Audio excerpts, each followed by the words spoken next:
Goldberg's retirement match announced for 2025. There's a major update on a top WWE star's absence. Another WWE star undergoes surgery, and two former WWE stars get married. Hello and welcome to the What Culture Wrestling Solo Sunday News here. Myself, Andrew Pollard. I hope you're well. I hope you're good. I hope your weekend is going as well as it possibly can. If not, I really do hope things turn around ASAP for you. Right, let's get into wrestling news and into Bill Goldberg. Yes, having appeared at WWE Bad Blood recently, and got plenty of people talking about one more match or maybe even one more short run. It has now been confirmed that yes, Bill Goldberg will be having a formal retirement match in 2025. Not only did this news come direct from Goldberg himself, WWE has also commented on a Goldberg retirement match as well. So, as for Goldberg, he appeared on the SEC network ahead of the Florida Gators and Georgia Bulldogs game, where footage of his confrontation with Gunther was aired. Goldberg confirmed that he will have a retirement match next year, mentioning how we know who the subject is, who the victim is. Or also, as how Goldberg put it, the front runner, all as he motioned towards the footage of Gunther. Yes, suggesting that it will indeed be Gunther versus Goldberg at some point in 2025. Goldberg thanked Paul Levesque, Nick Khan, and Chris Legentile, who is the EVP of Talent Relations and Head of Communications for WWE. WWE.com also has a news story up about all of this, stating how Triple H has granted Goldberg's request for one more match. Not going as far as to say who or where, though, of course. Now, Goldberg last wrestled in February 2022. That was at Elimination Chamber in Saudi Arabia. So you're looking at it now. Goldberg, one last match, bringing an end to his career. But where do you, let us know in the comments, where do you expect that final match to take place? Is it done at one of the Saudi Arabia shows next year? Do they do it at WrestleMania? And is it against Gunther? And would you really tie up Gunther at WrestleMania in that spot? And what is the result as well, of course? And is Gunther still the world champion at that point in time? Would he be world champion after that match? Do they go crazy and have Goldberg win the belt in his final ever match? There's lots of questions here. It's certainly a unique career, I guess you could say, for Bill Goldberg. As in, this is somebody who obviously is a Hall of Fame talent across the board, is in various Hall of Fames, including the WWE one, has a lot of accolades to his name, was the poster boy of WCW for a spell. But it is just such a strange career for Goldberg. Because, I mean, you talked about he debuted on TV back in, what would it be? Hugh Morris, that was what, about September 1997. So you got 1997. You look at his career to date, he's got less than 400 matches, which is the amount of matches, you know, most wrestlers would have in, say, 2 years these days, or maybe even less time than that. So there was that run from 97 until 2001. Then there was the year in WWE from 2003 to 2004. There's a return in 2016 and the sporadic matches from 2016 until Elimination Chamber in 2022. So yeah, it's a strange old career, unique career, I think is the best way to put it. Strange sounds almost derogatory, but yeah, I'd say a unique career for Bill Goldberg, and that career is coming to an end next year with one more match. Now, speaking of Goldberg appearing at Bad Blood at the start of last month, that PLE was also the last time we saw Drew McIntyre on WWE programming. Of course, Drew lost to CM Punk in an exceptional Hell in a Cell match, one of the best cell matches in, God, man, the longest amount of time. And since then, both McIntyre and Punk have been absent from TV. Apart from, there was obviously CM Punk appeared on the very next night's Raw, where he just basically said, yeah, I'm kind of banged up. It took a lot out of me. I'm going to be gone for a little while. Now, Fightful Select has an update on Drew McIntyre, reporting that there are essentially a couple of reasons why the Scottish Warrior hasn't been seen for the past month.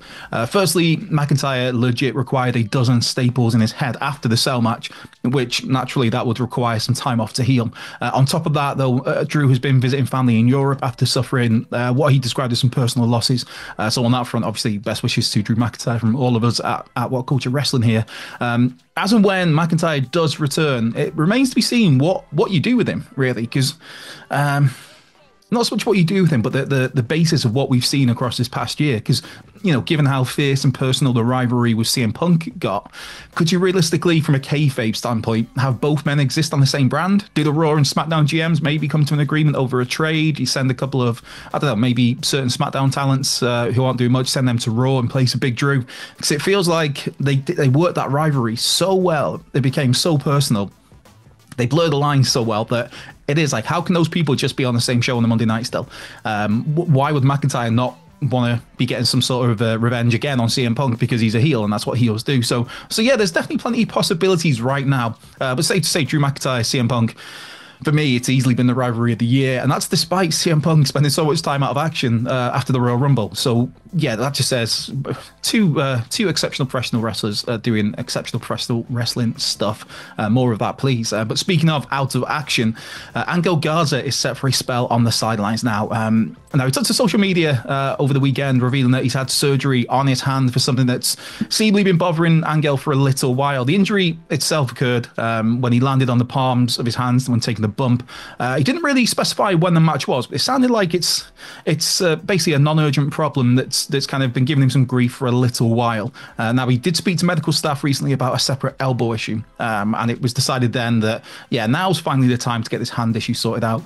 The operation has taken place, but Angel is unable to do any physical activity except for walking.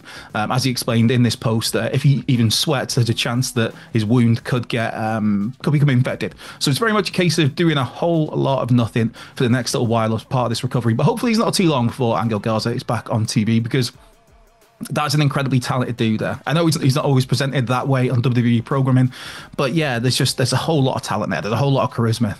A very, very good in-ring worker. And yeah, hopefully there's a lot more to come. They do a lot more with him, and whether that's with Umberto and Legado del Fantasma. But yeah, very talented dude. So again, well wishes to Angel Garza on a swift and full recovery. And one last news story here for today's Solo Sunday News. Former WWE stars Mandy Rose and Tino Sabatelli have gotten married over the weekend. Now, the wedding took place on Saturday at East Brunswick, New Jersey's Park Chateau Estate and Gardens, and was covered by People magazine. There were, I think it was 215 guests, I think it listed here, at the wedding, including Roxanne Perez, Cora Jade, JC Jane, Sonia Deville, CJ Perry, the former Lana, Indy Hartwell, who I guess that would be the day after her WWE release, which that one was a little bit out of left field for me, I think. But anyway, also there was former UFC light heavyweight champion Sugar Rashad Evans. What a fighter, man. As a big MMA nerd, as well as a wrestling nerd, Sugar Rashad, chef's kiss. What a talent. Anyway, Mandy and Tino, they've been together as far back as 2018, I believe it was, or that was at least when it was kind of announced that they were together. They also announced their engagement in 2022. And they also gave comments to People magazine about their relationship, which, I don't know, to me, I always find it weird with this stuff. Obviously, that is the nature of celebrity. And when they cover these celebrity weddings, then the celebrity there are expected to comment. But it's just weird doing like interviews about your marriage. But hey, I mean, Tino as well saying it was like a dream come true, which is sort of stuff, I don't know, as a kid, it just the wording, the phrasing, it just felt a little strange to me. But hey, that is why I live alone. I'm with my cat. Well, Tino Sabatelli is now married to Mandy Rose, got to play 6 years in the NFL and spend 6 years in WWE. And I'm here doing a Solo Sunday News video with my Sunday every single week. So who's really winning there? Yep. Good on you, Tino. And with that, this has been the Solo Sunday News here at WhatCulture Wrestling. Myself, Andrew Pollard. Be good. Have a great rest of your weekend. Carry on your YouTube journey, as Phil James would say, with this fantastic video that's there, somewhere there. I will be back. Actually, I will not be back next weekend because I have a rare weekend off. Hey, who's really winning there? Right. Have a good one. I'll catch you soon.